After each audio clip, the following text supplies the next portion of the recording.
শিলিগুড়ির কালামগঞ্জে প্রায় 1 কোটি টাকার রাস্তার কাজে যেখানে নিম্নমানের অভিযোগ তুলে বিক্ষোভে সামিল হয়েছে গ্রামবাসীরা এবং শিডিউল না মানার অভিযোগে এবার কাজ বন্ধ রাখা হয়েছে। তদন্তের দাবি এলাকাবাসীর।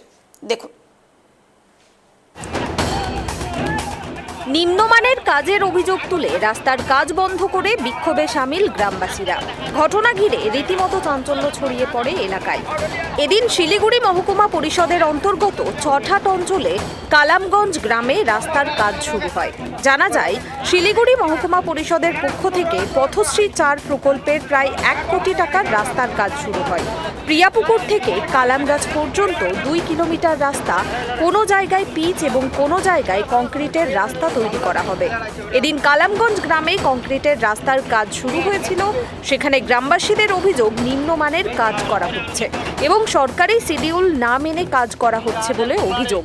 এবং বিভিন্ন জায়গায় বর্ষার সময় জল জমে যায়, সেই জায়গাগুলোতে গার্ডওয়াল করে রাস্তা তৈরি করার কথা রয়েছে, কিন্তু সেরকমটা কাজ করা হচ্ছে না। এখানে কাজটা আমার ভালো হচ্ছে না, তার জন্য আমি আসলাম। কাজ দেখতেছি, কাজ একদমই ভালো হচ্ছে না। না কোনো এক জল দেওয়া হয়েছে, না রোলার করা আছে, কোনো একটা মেটেরিয়াল কোনো দেওয়া হয়নি। এমনি আজকে ও হঠাৎ করে এসে কাজটা শুরু করে দিয়েছে।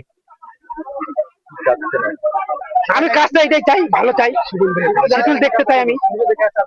আমাদের গ্রামবাসী মুজিবুর রহমান সে আমাদেরকে বলতেছে যে শিডিউল নিয়ে আসো। আমরা কেন শিডিউল নিয়ে আসবো? কন্ট্রাক্টর নিয়ে আসবে শিডিউল, আমরা কোথা থেকে শিডিউলটা পাবো? ওরা কি কাজ বুঝে নিয়েছে? আমাদের দাবি ওদেরকে প্রশ্ন করো কেন শিডিউল চাচ্ছে আমাদের কাছ থেকে মুজিবুর রহমান। গ্রামবাসীদের আরো অভিযোগ, যতক্ষণ না পর্যন্ত শিডিউল দেখানো হবে ততক্ষণ পর্যন্ত কাজ বন্ধ থাকবে। ঘটনার খবর পেয়ে ঘটনাস্থলে ছুটে আসেন স্থানীয় গ্রাম পঞ্চায়েত সদস্য। তিনি গ্রামবাসীদের সঙ্গে কথা বলার পর কাজ বন্ধ রেখে দেওয়া হয়। বিক্ষোভ করে বন্ধ, এটা তো আমাদের ইসের কাজ না, মহকুমা পরিষদ থেকে কাজ। এটা ব্যাপার হয়েছে, এটা আমাদের ওই যে রিপেয়ারিং এর কাজ, ওখানে লেখা আছে মেরামতের কাজ।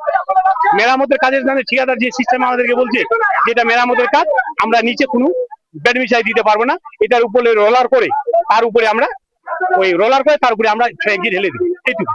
গ্রামবাসীদের দাবি যে গার্ডওয়াল হওয়ার কথা, সেই গার্ডওয়াল যেখানে হওয়ার সেখানে হয়ে গেছে। আর বাকিবার যেখানে বস্তা লেভেলিং ছিল, সাইডে সাইডে বস্তা লেভেলিং আছে, যেখানে লাগবে ওখানে, গ্রামের ভিতরে আবার নাই। আর যেখানে গার্ডওয়াল আছে ওখানে গার্ডওয়াল দেওয়া আছে। তবে ঠিকাদার সংস্থার ম্যানেজার এ বিষয়ে জানান, যেভাবে মালিক কর্তৃপক্ষ কাজ করতে বলেছেন সেভাবেই কাজ হচ্ছে। এটা তো আমি তো জানি না, না, কারণ ওরা চাচ্ছে ওয়ার্ক অর্ডার, ঠিক আছে। আমার কাছে তো ওয়ার্ক অর্ডার নাই, কারণ আমরা কাজ করার লোক, মিস্ত্রি আসছে, আমরা কাজ কেমনি চালু আমাদের কাছে তো আর ওয়ার্ক অর্ডার থাকবে না। থাকবে তো ওটা মনে করো যেটা হচ্ছে মালিক থাকবে তাদের কাছে, ইঞ্জিনিয়ারের কাছে, তাই না? এটা তো আমাদের কাছে থাকবে না। না, আমাকে বলছে ওয়ার্ক অর্ডার দেখাও, আমরা কাজ করার লোক, আমাদের কাছে চাইছে, আমরা বলছি ওটা তো তাহলে মালিকদের সাথে কথা বলতে হবে, মালিকদের সাথে কথা বলো, তাইলে দিবে। আমরা তো আর ওইটা না। তবে এলাকায় কাজ শুরু হওয়ার পর থেকেই ঠিকাদার সংস্থার মালিককে এলাকায় দেখা যায়নি। এলাকাবাসী চাইছেন প্রশাসন যাতে এই যে নিম্নমানের কাজ করা হচ্ছে সে বিষয়টি খতিয়ে দেখা হয়। শিলিগুড়ি থেকে ঋষি চ্যাটার্জির রিপোর্ট, কেটিভি বাংলা।